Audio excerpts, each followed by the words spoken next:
So I had 250 unplayed Steam games in my library, and I've come up with a way to try and play at least an hour of them all. Welcome to Red Bearded Wonders, and we jump back into the unplayed games in my Steam library. I'll play 5 games a week for the next 50 weeks or so. No big deal. This is week 2, and on this week's reviews, we have a good variety of games from cozy to scary. I played these games on my live stream every Saturday, and then give them a review here. So let's dive into this week's games. First up, we have Merchant of the Skies. Merchant of the Skies came out in 2020 and currently has very positive reviews on Steam. I could see putting this game into the cozy category, but it is also a trading and management game. In basic terms, buy low, sell high, while upgrading along the way. You start off with your uncle showing you the ropes and how your boat is powered by storm energy. He will also go over the basics of making money in the game, like doing missions for the guild, letters from the post office, and of course, trading at the market. Merchant of the Sky has pixel graphics that are really well done, and I'm a sucker for some pixel art style, especially when they're well done. Once you set sail, you travel the world through the world map, and as you move, you consume your storm energy, searching for new floating islands. Along the way, you can run into storms, which will slow you down, and you can find new islands to explore. The island variety I found in my hour of gameplay were other trading posts, resource islands, and then there was this type of island that have this really strange character, kind of like this fella, that you would do a task for if you have the right item, and then you'd gain a perk. I'm not gonna lie to you. It's gonna get weird. But really, you go around the map, completing quests for the guild and trading to make money, gain XP, and get items to add upgrades to your ship. You can collect resources from islands and even purchase islands to build structures on them. I didn't quite make it to that in my playthrough. You do have to pay for your crew and have to make sure you have enough money in the bank when that time rolls around. Once you level up, the game tells you have to find giants to gain knowledge, which I was able to do, but I would think this kind of becomes a bit of a pain later in the game to apply an ability point or two. You have to travel all the way across the map. I saw you could buy better ships that give better stats, like more storm charge or more cargo space. I didn't get enough money in my gameplay to get to this point, but wouldn't mind trying. For me, the gameplay loop felt a bit repetitive, but that might just come down to me needing more time with the game to get further, and I'm not sure I'll come back to find out. So on to the now famous scale of nah, I'm good to wow, what a game. I think I'd give this game an I enjoyed this game out of 10.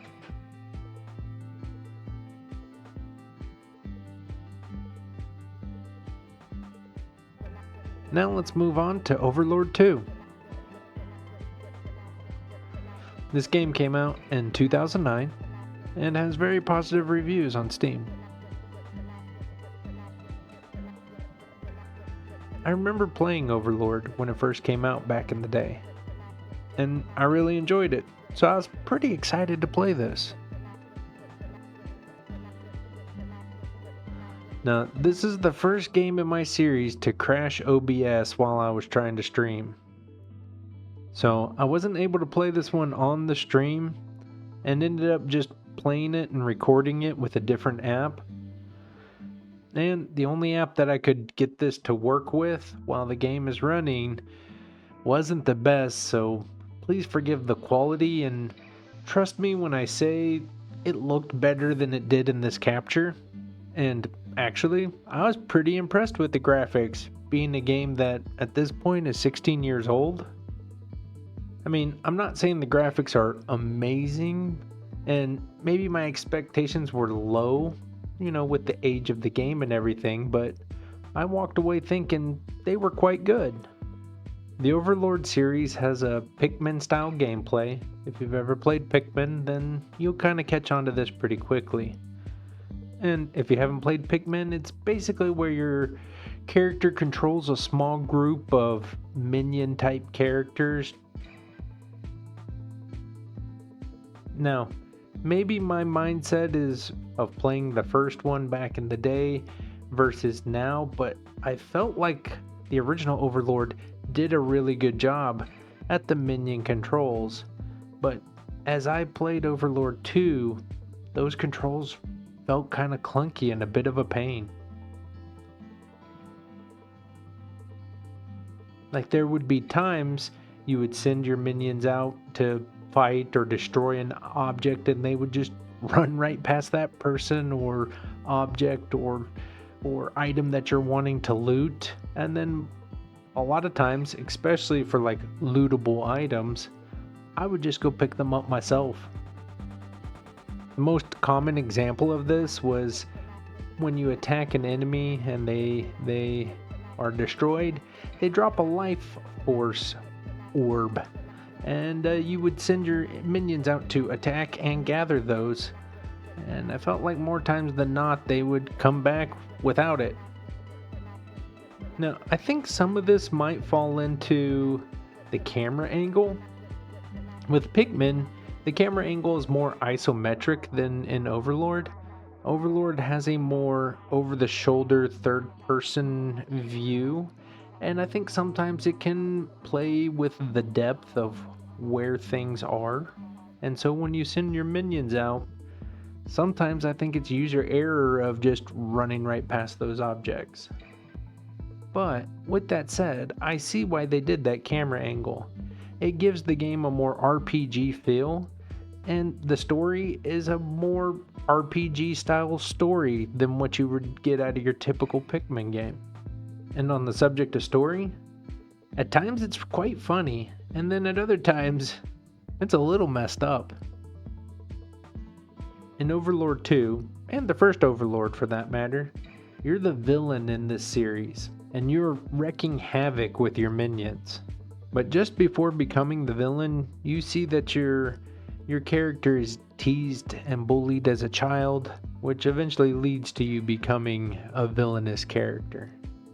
And since you are the villain, they have you doing things like killing baby seals and fighting a band of hippie soldiers.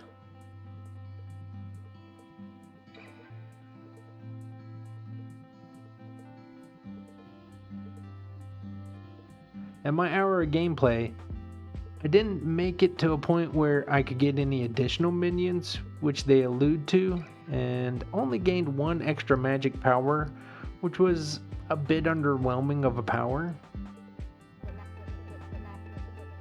Perhaps with more time in the game, I would have made it to more challenging puzzles, but I fear with the controls that probably would have made it more frustrating, if anything. Maybe it's the nostalgia glasses that I'm wearing, because I think more times than not I would probably put a game with these type of controls and kind of bugs and issues I've ran into the nah, I'm good. But I think I'm gonna have this game in a okay game out of 10.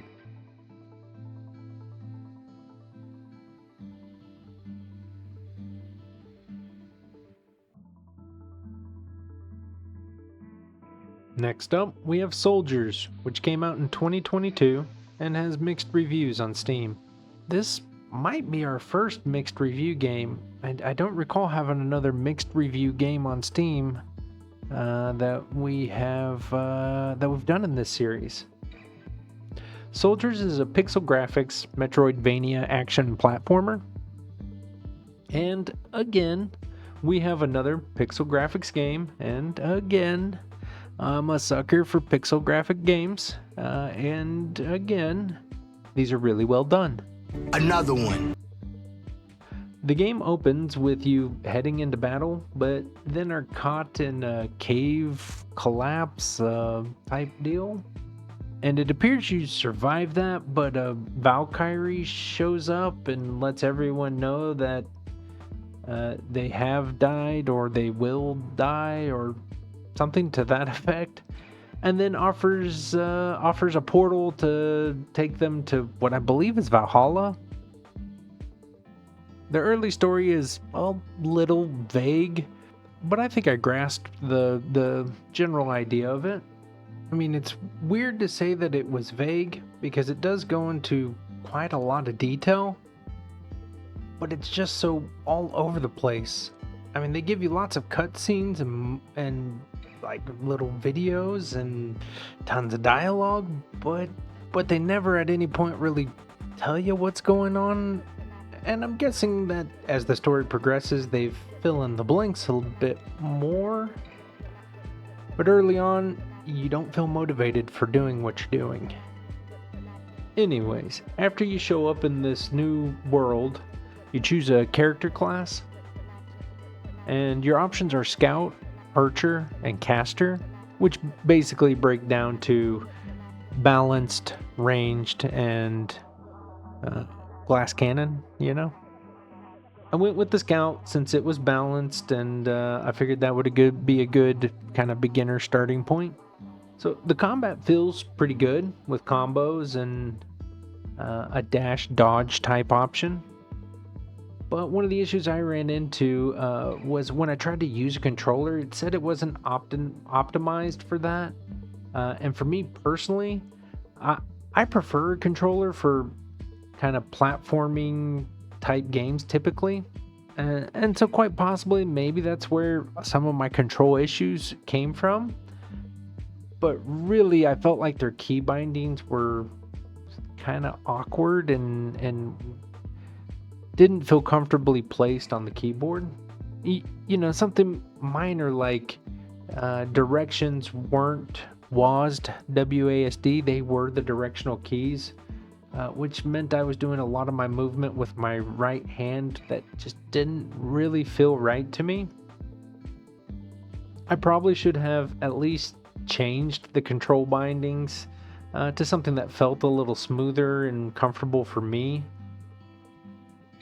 and not to just continually pile on the controls, but you know, for a platforming RPG, action RPG game, controls are a pretty big deal, and I mean, it's something you really have to nail in a game like this. And, you know, most platformers will give you a bit of leeway when jumping from a ledge. And Souldiers is very unforgiving when it comes to the edge or ledge of a jump. And I found myself falling off the edge of many of my jumps. The story never really pulled me in. And I feel like I already know the plot twist that's coming. And really, I only want to continue in the game just to see if I'm correct. I feel pretty strongly I know the aha twisty moment just from the little bit that I've played. I will say that while the upgrade system seemed fairly basic and straightforward, the upgrades themselves were useful and something I'd be excited to obtain.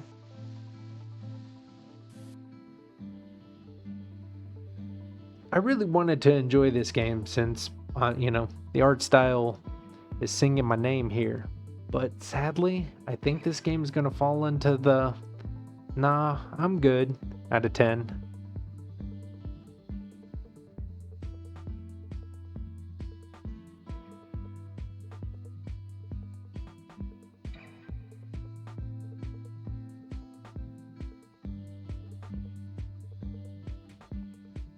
For our fourth game on today's list of unplayed games, we've got Mr. Prepper. This game came out in 2021 and has very positive reviews on Steam. Mr. Prepper is a survival crafting sim in the vein of Fallout Shelter, with good graphics for a game that is pretty much 2D. You start out being returned home after being captured, trying to escape what appears to be a very government-suppressed city. And now you're working on another escape plan out. I played Fallout Shelter back in the day when it first came out, and I really enjoyed it, but it did feel a bit repetitive and I kind of bailed.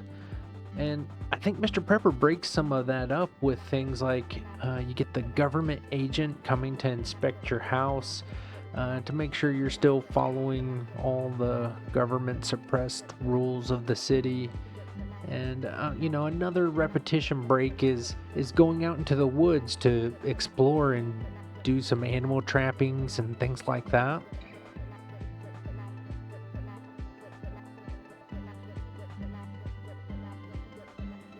The controls don't always feel intuitive, to me at least, and some of the movement of items in and out of inventory, it feels a bit clunky.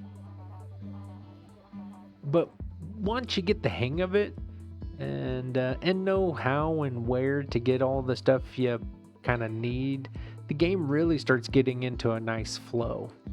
As you start digging into the underground basement area of your house and you start unlocking new craftable items, the hooks really start to sink into you, and you look forward to what you're going to be able to make next.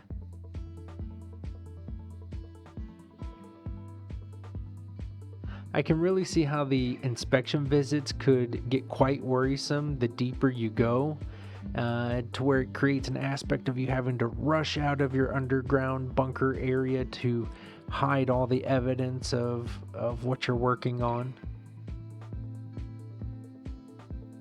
And I think that adds an interesting complexity to this style of game.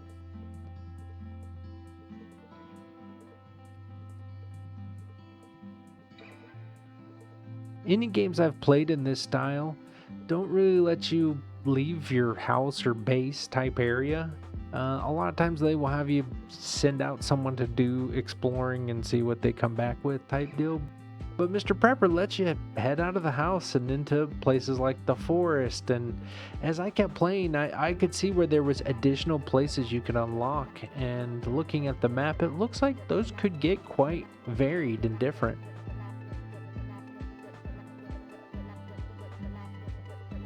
From what I played, there is some combat. My only weapon was a bat.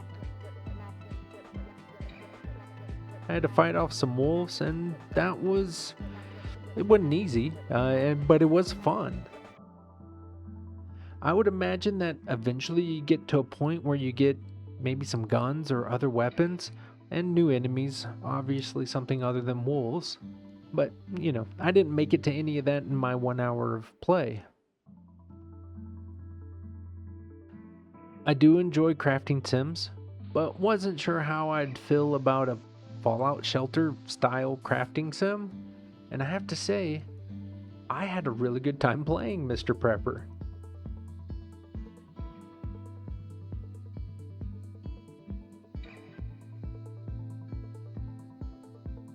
And my decision on rating was kind of a tough one.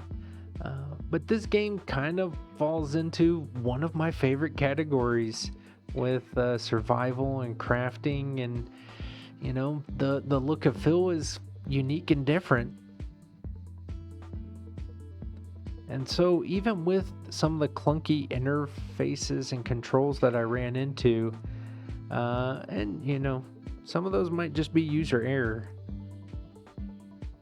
I mean, I'm thinking Mr. Prepper has to go into, wow, what a game, out of 10.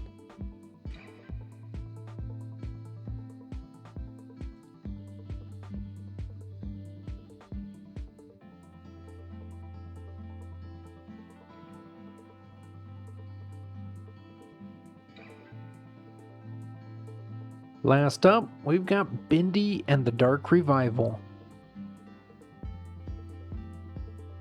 It's an action survival horror game that came out in 2022 and has very positive reviews. The last game is voted on by the stream. After the stream was over, I went and checked the recording, and wow, was it bad. And I did go back and try to capture some of this stuff again, but the vast majority of this is the original recording from the stream, which again, I do apologize. It is not the best quality. I went into this game pretty blind since, I didn't really know what to expect since I hadn't really heard of this game. And when I did play it, I didn't know at the time that this is actually a sequel and that the creator of this game has quite a few follow-ups coming for this and downloadable content and all kinds of good, creepy looking stuff. The graphics in this game are good. I mean, they're good to really good. And I really liked the art style. I thought it had some really cool looks and vibes to it. And, once you make it into the studio, everything looks to be like drawn on cardboard. It gives it this cartoony but also creepy style. Early on in the game, it has a very Outlast feel. And if you've played those games, you'll see it pretty quickly. But with some of the style choices and, once you find a weapon, it really starts to kind of look and feel a bit like BioShock.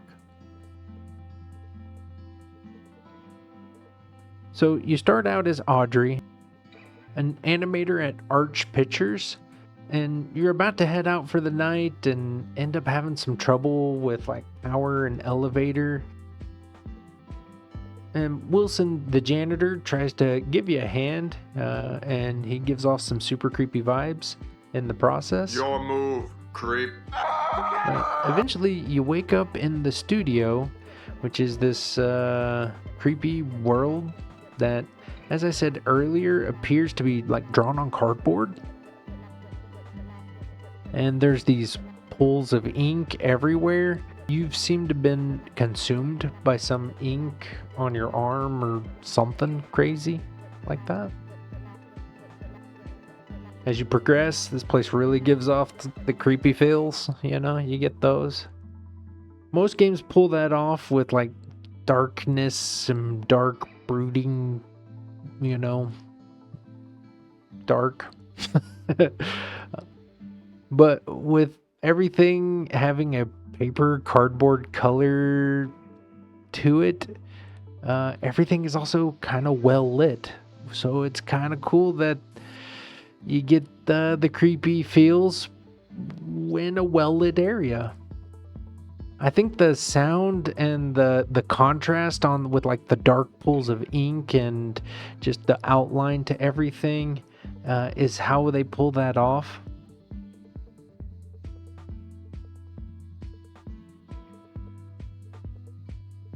But after some sneaking and some pretty easy puzzle solving, you make your way to a weapon, and that's when I really started noticing the BioShock similarities.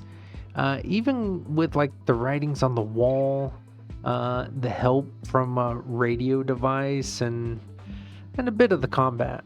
And I mean, there's even talk of a creature that you should just run from and not try to fight. And I don't know, that sounds kind of like a Big Daddy to me. But I'm really interested in the story, and I really want answers to what the hell is going on in here. I'm also curious if there are any additional weapons, since a lot of survival horror games like to leave you pretty limited on weapons and powers. They want you to have that sense of danger, and if you can run around and get these, super weapons, then, you kind of feel like King Dingling and never really scared of anything. But this was another tough decision of where it's going to fall on the review scale. And I think with more time, to see how the story plays out and how some of the gameplay evolves, I think eventually it will fall on the highest tier. But since I'm rating it on my 1 hour of gameplay, I would say it goes into the I enjoyed this game out of 10.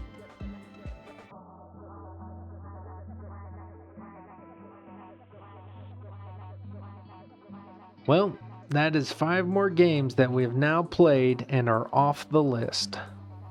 And again, we did find a wow, what a game in this group. And Bendy really did come close. And I'll definitely be back to play more of that. And who knows, maybe if it turns out higher after I do get through a gameplay, I'll make another video that is just maybe dedicated to it. And additionally, Mr. Prepper, I'll continue that one as well. And if it changes, I'll come back and let you know. In the meantime, I'm going to keep working through my overgrown Steam library of unplayed games and streaming that every Saturday. If you'd like to see additional gameplay or reviews of these games, or just you're a really big fan of any of these games, let me know down in the comments. And of course, if you enjoyed this video, please give me a like, shoot me a subscribe, and I'll continue making more. As always, thanks for watching, thanks for chatting, adios.